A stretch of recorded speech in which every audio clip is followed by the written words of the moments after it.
Assalamualaikum warahmatullahi wabarakatuh. Saya Wajihah Humaira binti Ahmad Rizal dan rakan sekumpulan saya iaitu Nur Zarina binti Zakaria dan Nur Halimah binti Roslan. Kami daripada Diploma Akidah dan Pemikiran Islam iaitu kod kursus IS13. Kami akan membentangkan tajuk Al-Quran sebagai sumber hukum syarak. Definisi Al-Quran. Al-Quran dari segi bahasa ialah perkataan yang dihimpunkan dan perkataan yang dikumpulkan. Dari segi istilahan pula, Al-Quran ialah kalamullah yang mengandungi mukjizat. Diturunkan ke atas Nabi Muhammad SAW, dituliskan pada mushaf-mushaf, menjadi ibadat kepada para pembacanya dan diriwayatkan secara mutawatir. Imam Al-Ghazali mendefinisikan Al-Quran sebagai kitab yang diturunkan ke atas Nabi Muhammad SAW yang ditulis di dalam mushaf dan dinukilkan kepada kita daripada baginda secara mutawatir tanpa sebarang keraguan. Al-Quran merupakan sumber hukum yang sifatnya umum, maka sebahagian besar hukum yang dijelaskan dalam Al-Quran bersifat global dan hanya beberapa sahaja yang bersifat detail. Allah Subhanahu Wa Taala telah menggunakan pelbagai cara untuk menjelaskan hukum di dalam Al-Quran. Menerusi kepelbagaian cara ini, ulama dapat memahami dan mengistinbatkan hukum yang berbeza berdasarkan metodologi masing-masing. Kemukjizatan Al-Quran. Istilah mukjizat tidak digunakan di dalam Al-Quran. Sebaliknya, Al-Quran menggunakan lafaz-lafaz seperti ayah ataupun lafaz seperti bayyinah. Ibn Taymiyah menyatakan bahawa istilah ayat al-anbiya, yakni bermaksud tanda-tanda kenabian, lebih tepat berbanding istilah mukjizat. Antara kemujizatan Al-Quran ialah Al-Quran itu membuat orang kafir tidak mampu membuat atau mendatangkan karangan seperti bacaan Al-Quran. Nabi Muhammad sallallahu alaihi wasallam ketika menyatakan kenabiannya dan orang-orang kafir menentangnya dan juga menentang ajaran-ajaran Allah Subhanahu Wa Taala. Allah berfirman di dalam surah Al-Baqarah ayat 23 yang bermaksud, dan apabila engkau sekalian di dalam keadaan ragu-ragu terhadap apa yang telah kami turunkan kepada hamba kami, buatlah surat yang serupa dengannya dan datangkanlah saksi-saksimu yang selain Allah apabila engkau sekalian memang orang-orang yang benar. Manakala dalam surah Hud ayat 13 Allah berfirman yang bermaksud, apakah mereka berkata Muhammad itu membuat-buat Al-Quran? Katakanlah Muhammad, datangkanlah 10 surat yang dibuat yang menyamainya dan panggillah orang-orang yang kamu sanggup memanggilnya selain Allah apabila engkau sekalian memang orang-orang yang benar. Allah menegaskan pula dalam surah Al-Isra ayat 88 yang bermaksud, katakanlah Muhammad, sekiranya jin dan manusia berkumpul untuk membuat yang serupa menyamai Al-Quran ini, mereka tidak akan dapat melakukannya, sekalipun sebahagian mereka membantu kepada sebahagian. Manakala surah At-Tur ayat 33 hingga ke ayat 34 Allah berfirman yang bermaksud, apakah mereka mengatakan Muhammad itu membuat-buatnya?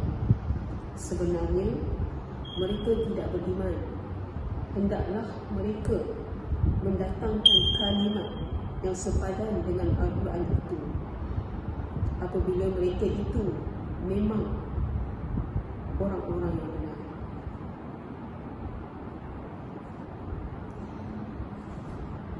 Al-Quran merupakan kalamullah, adalah kemujizatan berbentuk struktur bahasa.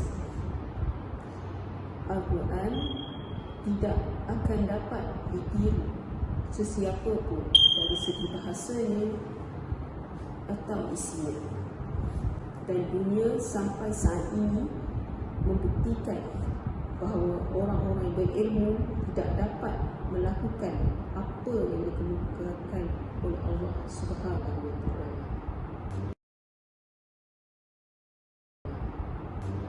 Al-Ahkam Al-Quran.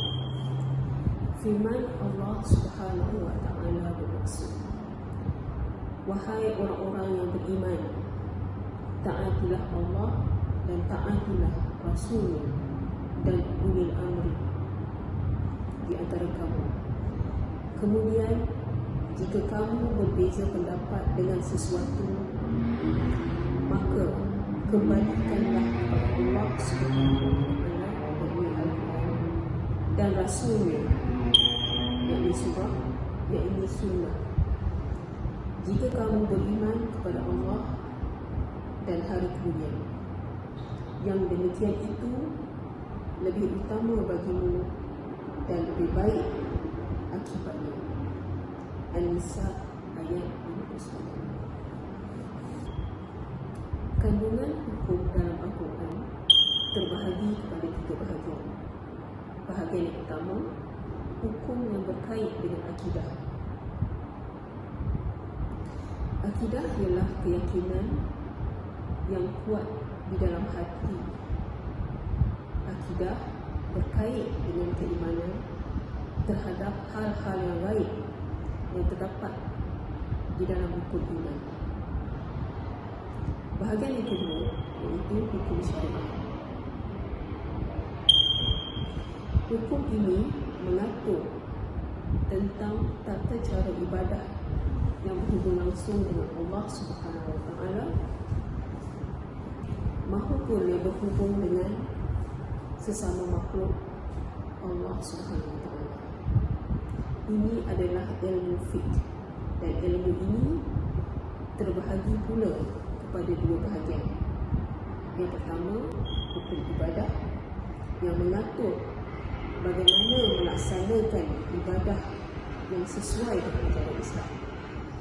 Hukum ini mengandungi perintah seperti solat,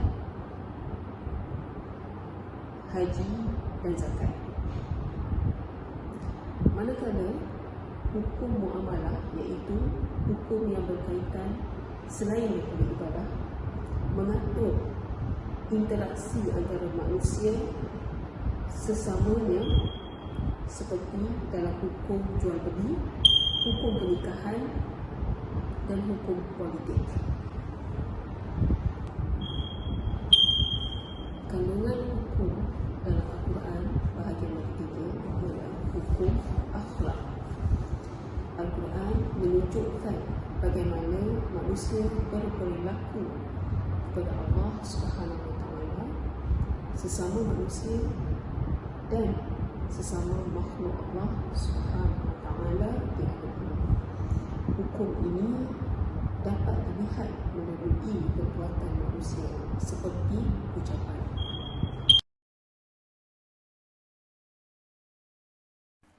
Qat'i dan Zanni secara umumnya sukar dibahaskan di dalam kalangan ahli usul fiqh, sama ada berhadapan dengan sumber hukum ataupun berhadapan dengan sumber suatu dalil. Qat'i dari bahasa ialah putus, pasti ataupun diam. Dan dalil qat'i ini menunjukkan kepada makna tertentu yang harus dipahami daripada teks ataupun ayat hadis. Dan dia tidak mengandungi kemungkinan takwil dan tak ada tempat ataupun peluang untuk memahami makna selain daripada makna yang tertulis daripada teks. Dan dia bersifat pasti dan meyakinkan. Menurut Syatibi, makna qat'i tidak selalu lahir daripada kekuatan qat'i itu sendiri. tetapi lahir daripada gabungan sejumlah dalil yang mendukung untuk menjelaskan makna kekontaian itu sendiri. Zonni dari segi bahasa ialah perkiraan ataupun sangkaan sama ada antara benar ataupun salah.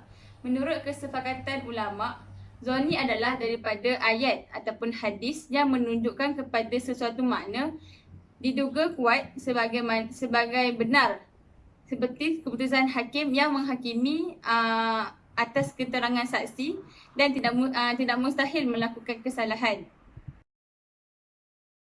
Menurut Syatibi, dalil zonni terbahagi kepada 3. Yang pertama, dalil zonni yang dinaungi oleh satu prinsip yang mana dalil ini tidak diragukan kesahihan dia.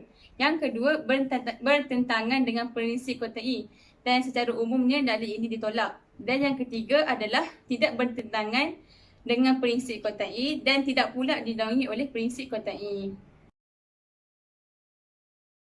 Syarat dalil qat'i. Syarat dalil qat'i terbahagi kepada 2 juga, iaitu qat'i as-subut. Qat'i as-subut ni ialah kebenaran sumber. Yang mana dalil yang pasti bersumberkan daripada Allah ataupun Rasulullah SAW dan dapat dibuktikan periwayatannya. Yang kedua adalah qat'i al-dalilah. Qat'i dalilah ialah dalil yang hanya mempunyai satu makna dan tidak mungkin diertikan dengan yang lain.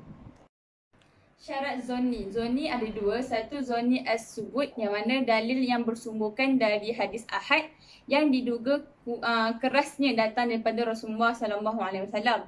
Yang kedua ialah zonni al-dalilah. Zonni al-dalilah ni adalah dalil yang menunjukkan kepada erti yang mana masih dapat ditakwilkan atau dialih kepada erti yang lain.